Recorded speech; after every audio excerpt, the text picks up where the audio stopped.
Hey everybody, welcome to the Afropolitan Podcast. We usually like to start off by saying, because the brand new is unthinkable, we fight over the old, right? The Afropolitan Podcast is for the Afropolitan community, and it's a community made of people from distinct cultures who straddle two sets of awareness, right? What we like to say is we're building the future of the progressive Black community worldwide. So today's guest, we have the amazing Dénola Grey with us today. Oh.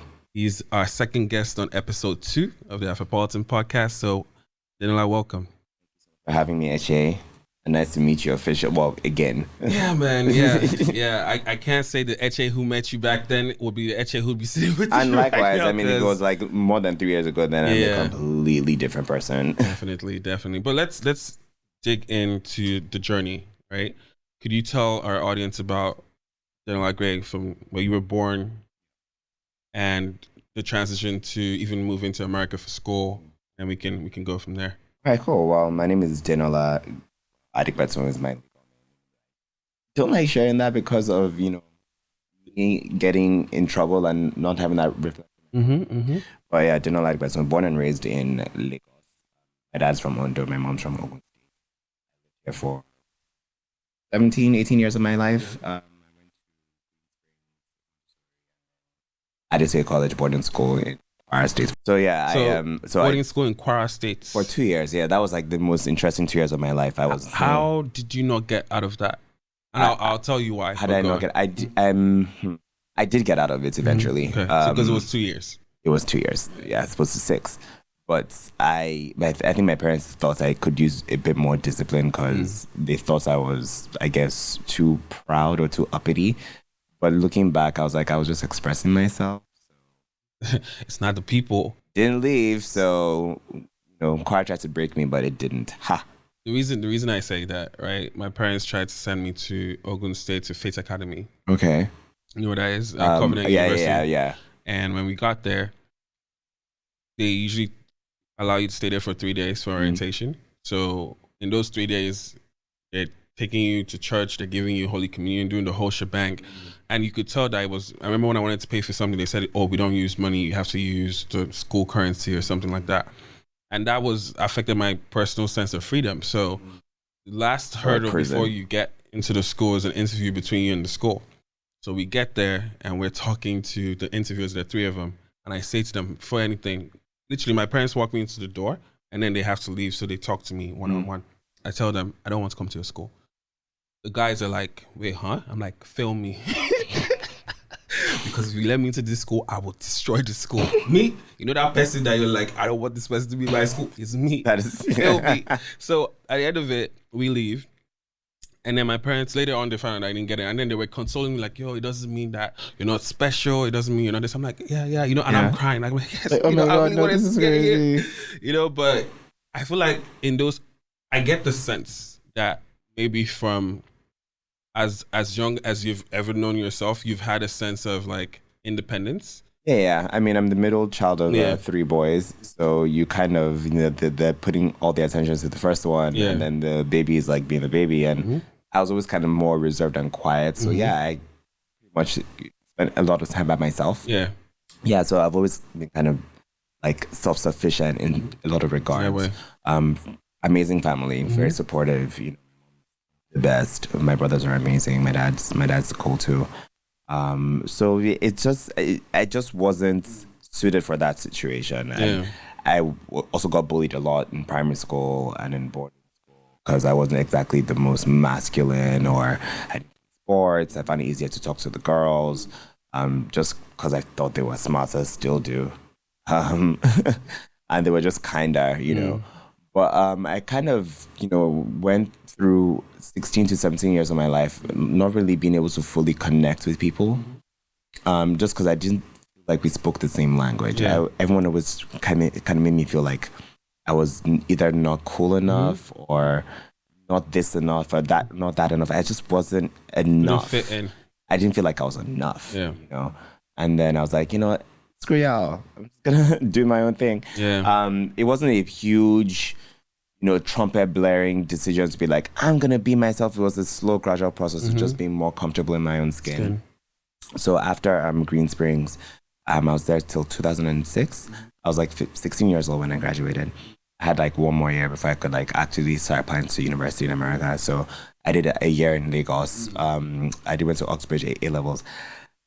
During that period, I was on kind of an autopilot, but then I started thinking a lot more about how I never really felt anything that exciting. I was never really overwhelmed or underwhelmed. I had been sad and depressed and anxious before, but I was just most of the time just whelmed. And I really just wanted more for myself. So spending that gap year at home, I really got to just like face some of my demons and just be like, you know what, like you just get out of Nigeria, go somewhere else, start afresh. You have a bit more knowledge about what you want out of life now in terms of just like how you want to feel, not necessarily what I wanted to do. I still don't know what I want to do right now. I'm 30 years old. So I did my SATs, I got into two schools. I got into Penn State University and I went to Baylor University. Why did you choose Baylor? I got a scholarship in Baylor, and also my brother was at Baylor, and I was like, and it was in Texas, and Texas is warm, so I'm like, yeah, I'm going to Texas. Yeah, no, you don't want that. You don't want that Pennsylvania snow. I just didn't want to be in Nigeria. I didn't really care where I went. I was like, do scholarship at Baylor, let's go. Let's run it. It wasn't a big scholarship. It was like $12K out of which is, that goes a long way. To Naira now. Do you get? And back then I was like, anything to help the parents out, because I knew that it was also kind of like a privilege to like. It's always interesting how many Nigerian parents were able to pay school fees for their kids fully out of Naira, pocket. And I still never understand that fully out of pocket, because it's like, what drugs were you guys running back in the 80s that we don't know about? Crazy, because I'm like, now I'm like, I can't even going to maintain right myself. I can't send myself on a trip, let alone pay for school fees. I can. I feel like a lot of them still have secret money they're not telling us about, because my parents did the same thing for us, and I know a bunch of people who their parents did, and I'm like, they were paying in Naira. You know what? That's insane. So, I think you hustle hard, and when you get to a certain age, like I don't know, man. I don't know how they did it.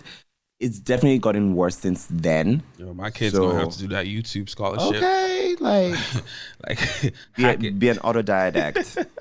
People have done it. Hack it. So yeah, just going to Baylor, and 4 months before I went to Baylor, I met one of my now best friends in a random house party in Lagos, and both realized we were going to Baylor. So Falabi, and we just end up in the same school, and like, this is awesome.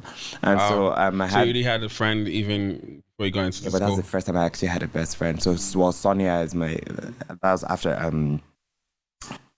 I was 17 when I had my first bestie, or my first friend, and I started connecting with more people. So by the time I got to Baylor, I went from being like relatively quiet and not really having a lot of friends to becoming extremely popular in university. Social.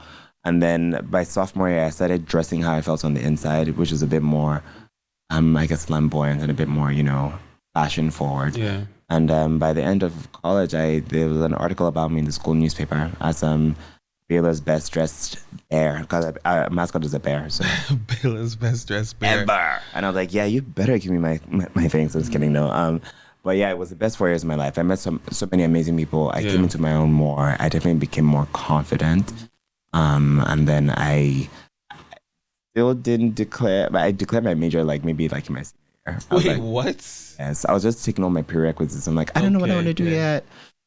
I'm not really sure. Yeah, but I mean, honestly, that should probably be the best way anyway. Because I'm someone who did. No, I did 3 degrees. Oh, okay, yeah. Before I figured out what I wanted to do in my life. Me, and it's not what I studied. See, my parents were like, you have 4 years. Yeah. Get in and get out, because we're not like. After that, it's between your own. Yeah. So I was like, all right. So I eventually declared media business as my major. Okay. So I did core business competencies, and then I also did a lot of classes in the media building. I did production methods, writing for media markets, electronic news and broadcasting and stuff like that. So I still didn't know what I wanted to do. I kept saying fashion PR because I like clothes. And I was like, I want to, I don't know. Should work. I can write stuff like press releases. Let's do fashion PR. So I moved to New York for 10 months. Wow. And I did, that was my mom's idea actually. She was like, you always love New York. You've never been, maybe you should move to New York. I'm like, okay, you're paying. I stayed with an aunt and an uncle in West New York, and that was great. I was there for 10 months. I worked in fashion PR as an intern for 4 months at this company called PR Consulting, and I got to work with a lot of high-end brands and Fashion Week, and I saw celebrities. I sent outfits to Rihanna and Nicki Minaj. I was like, oh my God, this is great. 1 degree of separation, even though I'm never going to meet them ever. I did stuff like that. I realized I didn't like it. It just didn't like fashion PR at all. And so my OPT was running out. So I was like, all right, I have to go back to Nigeria. You see, we need to pause for people who don't know what OPT is. Because, there's a huge section. That's true. Okay. You know what I was telling Chika, because Chika would never know what OPT is. Chika, do you know what OPT is? Optional. It's called optional personal training. So basically something that is like kind of like a work permit that you get for a year after graduation. She was born in America, so she can't relate to us immigrants. So the funny thing about it is I'm actually a British citizen, and I just didn't use that passport for like as well as you should have. Oh, I don't know why I did that. I think maybe because it was expiring. My parents made the same mistake. I don't know why I did that. Because I've gotten 5 years as opposed to 4 years. 4 years, yeah. So I got 4 years, and then you get 4 years, and then you get OPT. So OPT is like the work permit 1 year that you get after you graduate. That's right. What most people who have F1 visas usually have to do. And they bust their ass in college and have to get the good grades and have to get the job. Exactly. And they have to get the job possibly after graduating. So you can be in status, and then you have to work your ass up when you're there so they can file for you for an H1 visa. She's crosses through immigration. She could decide to work in Silicon Valley today or be a barista tomorrow. She can do OPT. Whatever. So I had OPT, and then it was kind of like that whole if you ain't got no money, take your broke ass. My ass was broke. I was like an unpaid intern on my parents' dime running around New York, just on pure vibes, vibes and fashion. And I was like, it's time to pack it all in. So the plan was to come to Nigeria for 1 year. My NYSC. You did NYSC? I did. Have you done NYSC? Doesn't need to. Never mind. Yeah, you don't need to. Dude, I went through my NYSC and then bounced after a year, and that was and maybe moved to England randomly because I was like, I can't come back to Nigeria because being back here for me meant I wasn't really myself here. Yeah. I was socialized my early adulthood in America, and I liked who I was there, and I'm like, I can't be the same person here, because they just don't understand me, and so I was like, let me just rally and get out. Lagos has a way of keeping you here. Oh, trust me, I would know. I started trying to see if I could do PR here. When I got here, I hated it. And people kept asking me what it was I did for work. And when I say I wasn't really working, I was working in now Alara, the multi-concept store, but I was working in that personal shopping salon. And I was like, all right, I don't have a job I can tell people about. So people kept asking me stuff, and I realized around the same time I was going to events with my friends, and my outfits were getting recognition from my Instagram and stuff like that. I was like, all right, you know what? I'm just going to shoot 13 of my looks from my wardrobe, make a short fashion film about it, create a website called DenolaGrey.com, because my Instagram was getting popular from it being called Denola Grey. Oh, great, yeah. I was like, and they'll just know me as, I guess, influencer, I didn't know what to be called a style blogger. I just did it because I know that I was be able to do much more. Yeah. So I obviously you want to be boxed in. And being a shitter than I can I say that? Podcast? Of course. We're progressive. Being a bullshitter that I am, I'm like, I coined the term male style enthusiast or men's style enthusiast. Okay. I don't know what that means. Enthusiast. Like, what does that even mean? You know what I mean? But then the website was received really, really well. Yeah. Bella Naja back then. I remember the post. It was I was like, okay. And so they asked if I could write some tips for them. Yeah. And then that led to The Guardian Nigeria asking me to write for them as a fashion contributor. And that also led to Ebony Life asking me. These all paid gigs? Bella Naja wasn't. Guardian was. It was a stipend. Yeah. Then Ebony Life asked if I could do those tips on camera. That was my first ever. Wow. I shot 13 Fashion for Men episodes in one day. I also had a fever and I had malaria and the flu at the same time. And I was traveling to America the next day. So I shot everything in one day. Styled myself for my wardrobe. Gave all my tips, and I was like, all right, I'm about to pass out and die. But I just on TV. So that's how my TV career started in 2014. Yeah. So before we get to the TV career, I wanted to talk more about the idea of, and correct me if I'm wrong, I believed from what I've heard you say, there was that feeling of being an outsider. And you had to sit with yourself for a long time, get to know who Denola is. Yeah. Even in Texas, like it wasn't always a walk in the park. I told you I do suffer from anxiety and depression. Yeah. So there were bouts. There was like a year of like excessive like partying.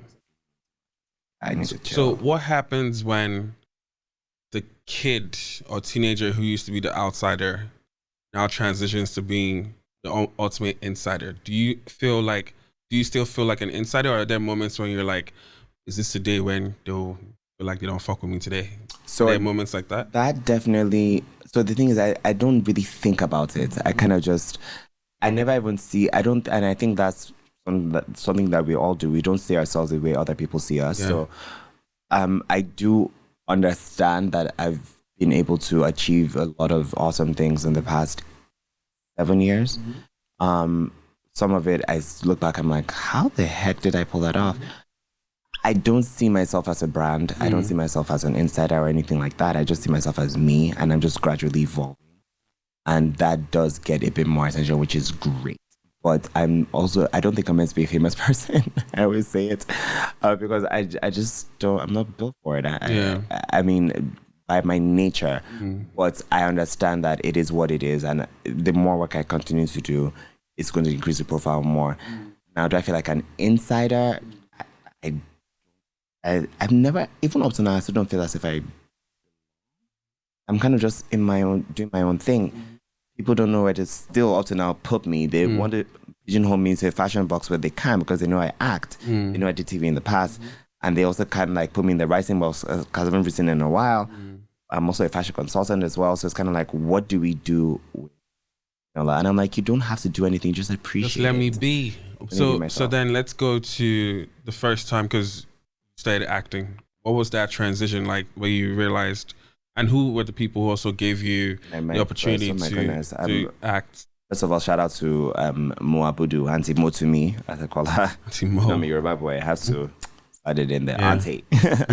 But I had done television for about 3 years. By the time I got the call, I was one of the main shows I was on was EL Now, which is Ebony Life Now, an instrument news show that aired daily, and I was doing that with Ebony Life, which is channel. And I was doing something on Africa Magic as well. I had one on TV. I had 3 shows concurrently at the same time for about 2 years. One terrestrial, 2 Pan-African. So when I got to, I guess it was in 2017, I get a phone call from Auntie Mo being like, hey Denola, there's a casting going on for the first legal drama series in Nigeria. And I'd like you to come on audition for the role of characters Benjamin Castle. And I was like, oh, Auntie Mo, I'm not an actor. I'm like, I was just to remind her that like, oh, I'm on one of your TV presenting shows. Like, I don't act. She's like, I'm very aware of my employees. Come on audition. I'm like, and for me, I was like, vibes. Let me just go and do this audition. Yeah. I'm not gonna get it. Yeah. Like, I'm not an actor. I haven't acted a day in my life.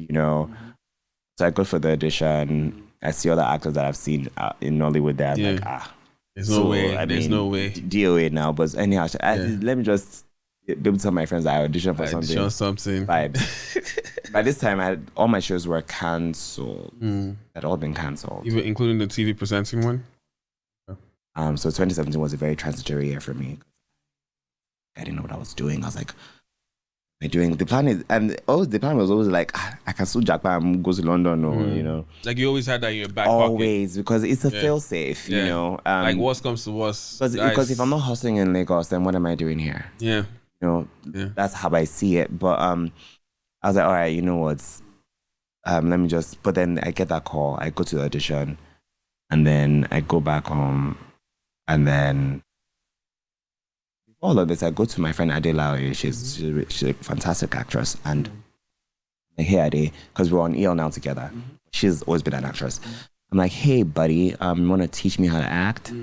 And she's like, okay. So she's trying to like tell me how to like, get in the out of a character. While we're there, I get a phone call. On my phone, and it's an unknown number, so I picked up. I'm like, hello. The voice is man being like, is this Dénola Grey? I'm like, yes, it is. I hear you're auditioning for the role of Benjamin Castle, and I'm like, Like, I'm like, who's this? Like, this is Richard A. Mufia Damager. I'm like, RMD. I'm like, oh, what? I was like, hello, Mr. Sir. He's like, make sure you do well on the audition tomorrow. I was like, I was like, okay, sir. I think I said Mr. Sir. Yeah, no pressure. I said Mr. Sir. Yeah. So I'm like, yes, Mr. Sir. And then I was like, okay, bye. And then I'm like, Ade, help me, So that's, and I got a call back. And then the call back when I had to like actually audition with him and Dakore, but I call him Papa actually. So Papa and a respectful Yoruba boy. That's years older, but and in that respect. And like and the callback, I was like, I saw the actors there too for the same role. And like, there's no way. Like, I can't. I mean, my first role cannot be with RMD and Dakore. Like, come on. A few days later, I got the email that I got the part. Wow. I'm like, the ultimate scam. What? Was there some sort of imposter syndrome going on? I have imposter syndrome. I'm like, how? When are y'all going to realize I'm not supposed to be here? Anytime I get it. So it's a running joke. Anytime I get a job, I'm like, the scam is still alive. The scam is still alive, Bad. But did they tell you at any point, and maybe not even then, but have they at least told you what they saw in you? Why they believed in you? I never asked. Yeah. I never asked because one thing I've constantly written in my journal is I never want anyone else's eyes to become my cage. So the validation is great, and getting. Could we repeat that for the listeners in the back? I never want anyone's eyes to become my cage. Yeah, because we turn our gaze to different things at different times, and that can pique your interest now may not pique your interest tomorrow. True. And if I place my value on that oscillation that's constantly changing, I'm never going to be happy. I'm not going to have my own personality. I'm not going to have my own style. Yeah. Now, validation is great when it's received fortuitously, but I go out seeking for it, it's not the same. Plus, it also is anxiety-inducing too. And I already have anxiety, so I'm like, let me just keep. I don't know when the good luck's going to run out, but let's just keep going. We go run out. But then I did learn a lot on set, and I asked a lot of questions. Yeah. And if there was a scene I wasn't clear on, I'll ask Papa. I'll be like, hey, there's this scene. I don't know how to play this. I'm thinking maybe trying it this way, and they will encourage me like, just try it. Whatever feels natural, leave it all on the floor. If the director doesn't like it, he'll tell you. And that's how. And I ended up shooting 12 episodes, and that was my first acting gig. Yeah. And that was in 2017. Wow. Yeah, and so congratulations. Thank you. And I just shot season 2 of Castle and Castle. Now it's going straight to Netflix. And I shot a movie as well. We'll get them Netflix subscriptions, B. I want to make that Netflix money, honey. So then, a question that I had. We all know how conservative Nigeria can be. What was that transition like? Realizing that, okay, cool, they're conservative, but you really talked about not necessarily looking for their validation, but there is a sense of you don't also want to wake up every day feeling attacked, right? So what does that transition go from? Oh, I can just be myself. Right. So cool. I've always just kind of been myself anyway. I think after just getting a taste of what that kind of freedom felt like in America, I was like, I'm not going back. You're not going to let Buhari put you in a cage? No. And it's not as if it hasn't come without its challenges. Oh my goodness. Up till now, I still have unnecessary backlash over things that are just not even supposed to be things. So I have no other choice but to be myself. And I also know that who I am, and I've gotten the messages about it, so I know it's a real thing.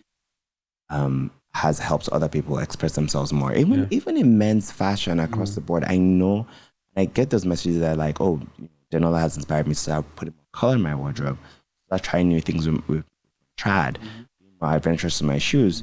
I'm like, yeah, but for all of that, there was a lot of hate mail. Yeah. A lot of hate mail. Yeah. Like, I remember when I first belted a blazer, I think I got an email from someone being like, that nonsense belt I used to tie your waist was used to tie your neck or something like that. I was like, over a belt? We need to get laid. You know, like, that sucks to be you, you know? But I've had to also curate my experience online. So I've muted so many words on my Twitter. I've muted so many words on my Instagram. You're not allowed to comment certain things. Well, I have really thick skin, by the way, because there's nothing you can say to me that I haven't said to myself, I haven't heard before. Oh, yeah. So, but I just don't want younger people to see that and see me getting cyberbullied and think that like, no matter how, it's better that they stay in the or no matter how successful you get, that's still gonna. No, I don't want them to see that. I just don't like you. There's a space for you in this world simply because you exist. You don't have to be extraordinary or spectacular, especially Black children. I think it's very important that, because I wasn't Black until I went to America. Yeah. I had the privilege of growing up as a racial majority. So the kind of confidence that I used to even show up in America was different because like I didn't understand the racial tension until I got there. You didn't have that trauma. I didn't have that trauma, and it's something that, I'm grateful for. And I'm also like, now there's a responsibility that we all kind of have to make sure that there's no more Black trauma in Nigeria, in Africa, globally, across the world. Because I have people following me from all over the world. I have American followers, Nigerian, South African, Cameroon. Yeah. And I want other young men like me that don't necessarily feel as if they fit into a box or society's mold. Be like, if Denola is doing his own thing and he's popping, then I should be able to express myself. Yeah. Now I want to be one of the people where we're putting Black men in beautiful places.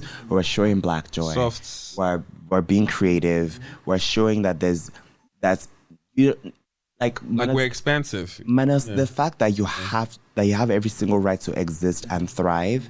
There's also so many different ways for you to be Black, to be a Black man, to be, because they think, Black, you have to be like strong and this and that.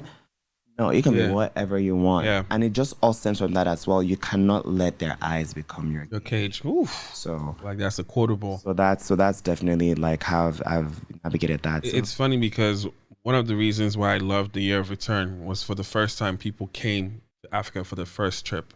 And seeing that when they landed, like you could just literally feel the spiritual burden lift off. Because everybody around them is Black. Everyone was, and nobody was looking at them like you're not supposed to be here. Yeah. Nobody was looking at you funny. And I think, obviously, I hope that we get to run it back again this year, COVID willing.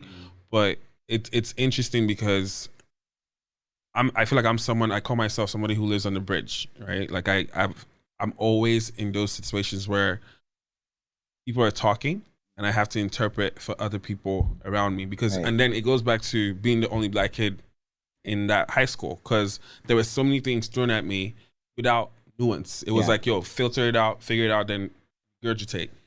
So within that, I think one of the reasons I wanted to talk to you was I feel like you're someone who also understands that bridge and that has that understanding of saying, hey, this is where these people are coming from. Yeah. This is where these other people are coming from. And if we can just listen to each other, we can achieve more. I mean, there's definitely so many different ways in which, and there could be more. I guess the word is synergy. Yeah. But it's something that's going to be a slow and gradual thing. And conversations like this help. Year of the Return helps. And really, I think just even more Nigerians being aware of the fact that there are real struggles that people across the pond are facing. And because even Nigerians that have grown up in America sometimes don't know. I shielded too. No, they should have, but also they're even more aware than we are about what all of that. So having lived there and lived that truth, and then also coming back here and living my truth here, I definitely feel like, the world is my oyster. I definitely want to more African countries, synergize with a lot more cultures and countries here, and also in America as well, and in England, and just let everyone know that do not have to be super extraordinary to be valuable. Amen. You can literally just do you, and if you feel the thirst or for knowledge and learning more about culture, or even just because another thing that needs to happen is Americans do this thing where like they've been there their entire life, that's all they know, but then they come here and then they want to start comparing everything. Yeah. Like this reminds me of this. I'm like, no, just take it for what it is. Because I did that when my ass was in your country. None of this reminded me of anything back home because it's just not the same. Yeah. So I think there needs to be more of an open mind, and because they're taught like America is the greatest country in the world and superpower and all of that. You can't come with that vibe. Yeah. You just come in here unclenched, unencumbered, willing to learn and not to liken anything. Yeah. To something, like just take it for what it is and ask questions. Don't refer to Africa as a country. That grinds my gears. There's 54 different countries. 54. And in each country, there's 500 different subcultures or more. I don't even know how to. Even in Nigeria, we have about 200. No, it's 500 sub-languages and then subcultures. Yes. Yeah. So a lot. Don't pigeonhole me in that situation. It's not going to happen. It's not going to work, honey. So then, what does a self-care day look like for you? Like your ideal self-care day? Credit salads. I'm just kidding. Actually, our mouth is dry. Just a few credit salads here and there. A little Bitcoin, a little Ethereum, BNB, if you will. We all about it. No, minus the cash. No, I think honestly for me it's I'm very aware of my triggers. And but by the way, have you done therapy? Did you have to do therapy? I'm in therapy. Okay. I'm still in therapy. Oof. Maintaining therapy. It has been a journey. Chica, you here? Yeah, and the thing is, therapy, honestly, it's so, look, our parents did their best. I'm 30 years old right now. My parents had me around this age. I cannot even imagine bringing a child into this world right now. So they did the best they could with what they had. But unfortunately, that's going to leave you with some scars, and also growing up in Nigeria and being the kind of child that I was, it is hard. I mean, I have my own trauma from my childhood. So unpacking that has been really important, just so I don't go out and harm other people. So you gotta do the healing. Right. So a self-care day for me is definitely meditation when I wake up in the morning.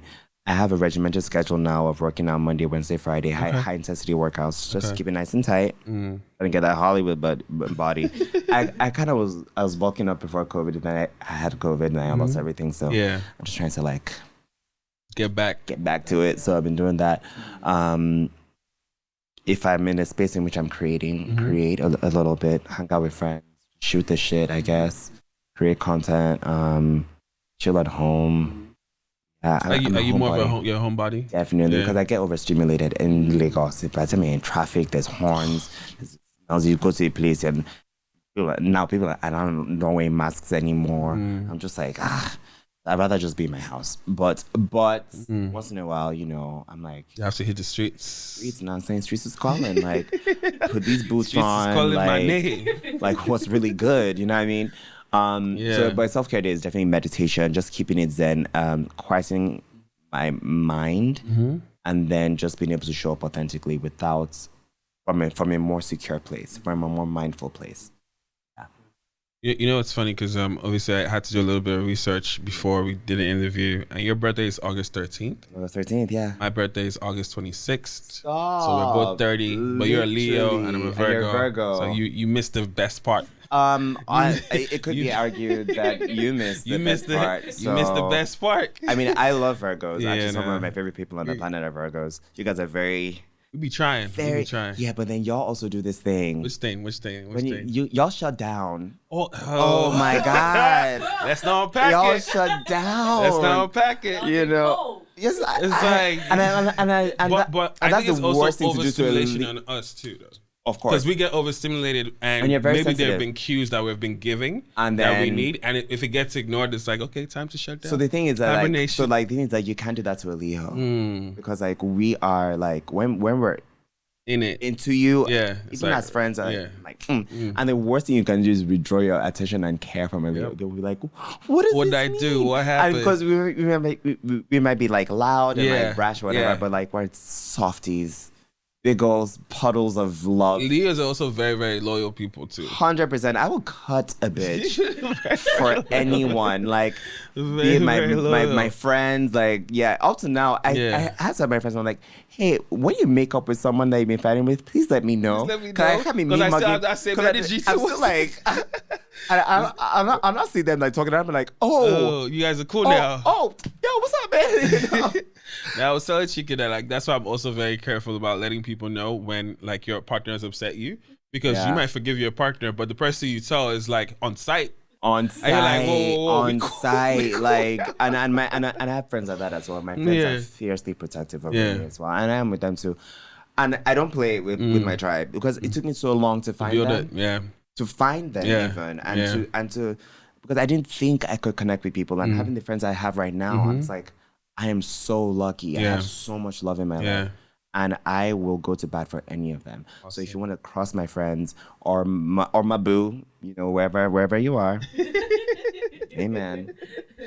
You know, I will find you and I will destroy you. Yeah. You guys, I said that you've had it too. You've had it. I will. And, it won't be like apparent. It will be gradual and slow. Respectfully. Just shy. Respect yourself. Don't come from my tribe, man.